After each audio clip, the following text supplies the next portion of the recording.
වෙලා ළමයි. අපි අප්‍රේල් 11 සිරිපාද වන්දනා කරන්න ගියා. ඒ වෙලාවේ ගත්ත ලස්සන පොඩි ක්ලිප්ස් වගේක් මට ඔයගොල්ලොත් එක්ක ෂෙයා කරගන්න හිතුණා. අපි උදේ 7:30ට අවිස්සාවේල්ලෙන් මස්කෙලිය බස් එකේ ගමන ආරම්භ කළා. පැය 4ක 4:30ක වගේ ගමනක්. ගොඩක් ක්ලිප්ස් මට ගන්න බැරි වුණා. මොකද මට යනකම්ම නින්ද ගියා.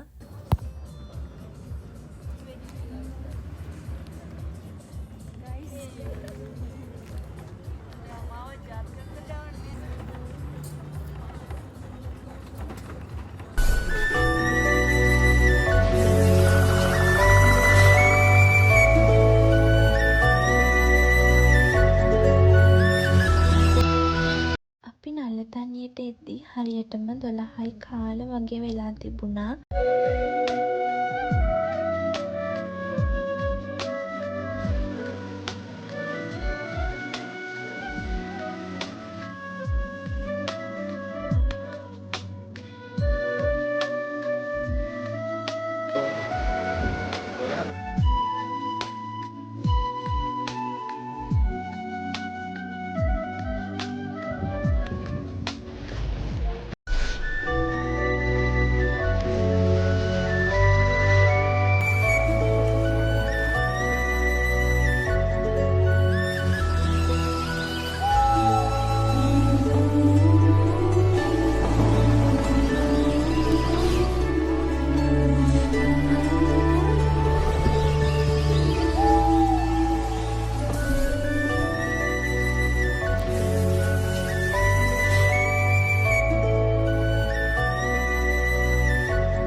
උඩමළුවට එද්දී හවස 6 වගේ වෙලා තිබුණා.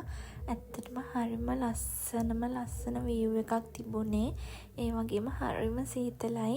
සෙනඟ ගොඩක් හිටියෙත් නැහැ. එතනට ආපුවාම දැනෙන හැඟීම මට වචන වලින් කියන්න තේරෙන්නේ නැහැ. ඇත්තටම ඒ තරම් සැනසීමක් දැනෙනවා. අපි ආපහු බහිද්දී පාන්දර 12:15 වගේ වුණා. ඒ කියන්නේ අපේ ගමන හරියටම පැය 12ක ගමනක් වුණා. අපි ආපහු බහිනකොට මෙන්න මේ යාළුවත් අපිට හම්බුණා. ගමන කොයිතරම් අසීරු වුණත් අපි ගතේ ශක්තියට වැඩිය හිතේ ශක්තියෙන් භක්තියෙන් ඒ ගමන ගියපු නිසා අපිට කිසිම අමාරුවක් නැතුව ආපහු පුළුවන් වුණා. ඉතින් ලබන වාරෙත් ඔයාටත් මටත් අපි හැමෝටම සිරිපාදේ වන්දනා කරගන්න ලැබෙන්න කියලා මම ප්‍රාර්ථනා කරනවා.